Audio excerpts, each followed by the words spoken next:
Well, Maz, another disappointing defeat this evening. We obviously beat Chelmsford at their place in early September, but we looked a shadow of that side that got victory that night. Yeah, I mean, listen, Chelmsford are flying and they are where they are. And at the moment, we are where we are, and we feel like things are not falling for us. Things is going a bit wrong, whether it's... Well, we know where it is. I'm not going to, beat around the bush. It is where it is. Our squad's very light. A lot of injuries. Players going out for, the right reasons, nicking moves, and us not being able to bring players in. So it's been a bit difficult for one reason or another. But that's not the excuses, but that's for the fans, stuff that they don't know. Yeah, we're down to the bare bones, unfortunately. And that's nothing against, for example, the young lads that came on today or whatnot, but things do make it difficult. It is National League South. We need all the experience we can get.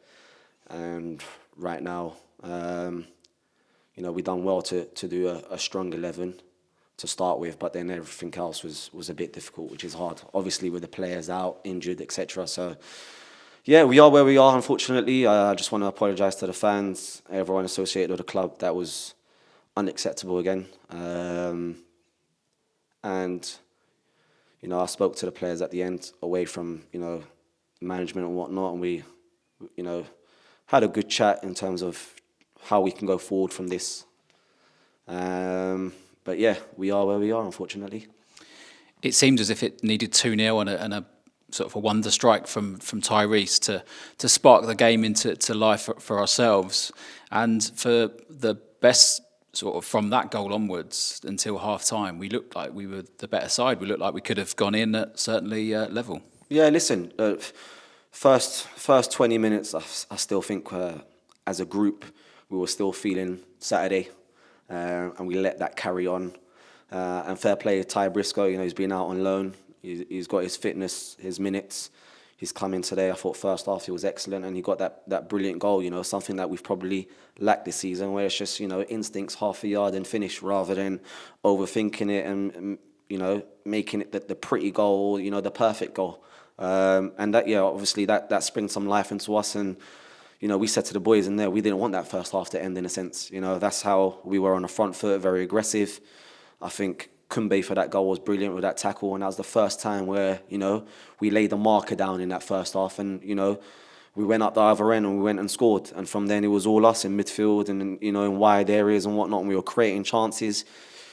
Unlucky with one or two, 1v1s, but, ultimately, the boys up front and whatnot are paid to put the ball in the back of the net, and we didn't do that. And that's not a dig at them.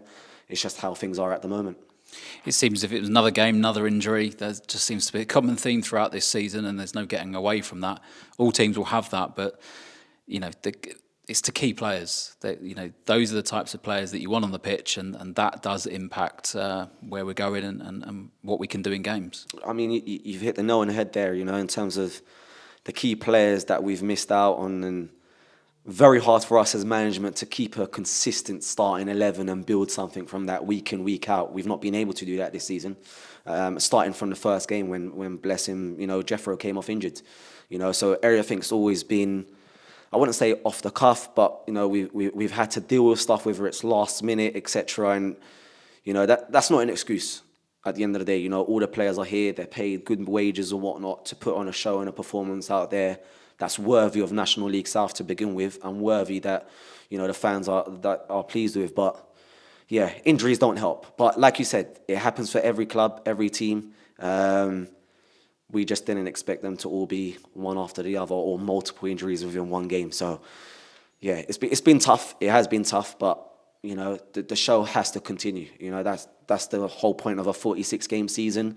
It's what we was introduced to beginning of the season. We knew it was going to happen. It's just we have to deal with it, I guess. Fair play to the young lads that came on. They huffed and they puffed, but credit to Chelmsford. They were superb. They were, in my opinion, a lot better than when we played them beginning of the season. So fair play to them, and all the best.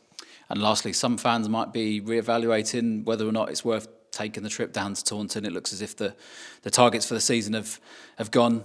What would your last message be to those individuals that have supported us through thick and thin throughout the season, home and away? Well, firstly, to answer that first part of the question was just a bit of pride from everyone, you know, being a proud Tudor, you know, being proud to represent Hemel Hempstead. Otherwise, what's the point? Can't be a fan or a supporter, sorry, you know, when things are just going great. You know, we came off a bad rut. I'm pretty sure we'll get out of this bad rut. Whether people still think playoffs is on or not on, you know, you just got to still continue supporting the team. And as us, we got to still set up the team and the players got to still play. So ultimately, there's still 11, 12 games off the top of my head. And, you know, we just got to continue, you know, with this journey. You know, the train moves on. And yeah, we just got to carry on. Well, thanks for your time, Az. Thank you very much.